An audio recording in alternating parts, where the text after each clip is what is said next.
Hello, everybody. Welcome to Monday. The S&P 500 was up almost 0.2% today.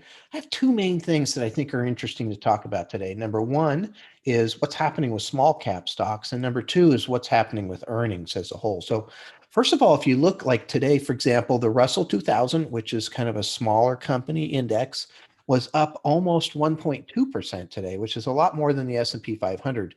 And we've been seeing this kind of overperformance in that small cap stocks for about a week and a half now. And that's not completely unusual. And because when things start to recover, small cap stocks generally do a lot better. They're a lot more sensitive to the economy. They don't have hundreds of billions of dollars in cash like an Apple does sitting on the sidelines. And so as the economy recovers, their earnings start to come back in and a lot higher than normal. And so that's something to keep an eye on because I really think there's a lot of money to be made in that particular category. We do have some focus now inside the portfolio in kind of that small cap area, mainly because of this exact situation that we've been expecting so far. A lot of restaurants and different places that are, these aren't the biggest companies in the world. So that's why we're seeing some of this. But the other piece that's really fascinating right now is just the earnings story. So there's a company called FactSet. They track the earnings for companies. And they have a kind of a thing that they started in 2008 to see how many companies have an upside surprise.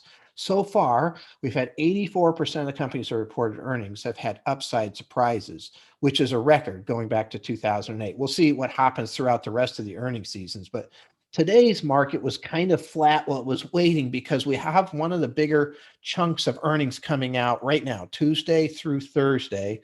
There's going to be 40 of the S&P 500 companies that report earnings. And so, again, I think this is another big theme. Kind of got your small stock theme as things recover, you got your reopening theme, you got your pent-up demand theme, you got the Federal Reserve theme that they're not going to raise rates, all of these different pieces. But one of them is this upside surprise that the analysts that are looking at these earnings have not really been able to calculate how much earnings are going to really grow. And so the expectations are at one level, and then the companies come in at a much higher level. So we'll see if that continues. Again, some big companies coming through here too. So still seeing, some really nice movement altogether in the market. I see things happening at a nice pace. I really think things are going in the right direction. So looking forward to seeing what's going to happen tomorrow. Thank you very much.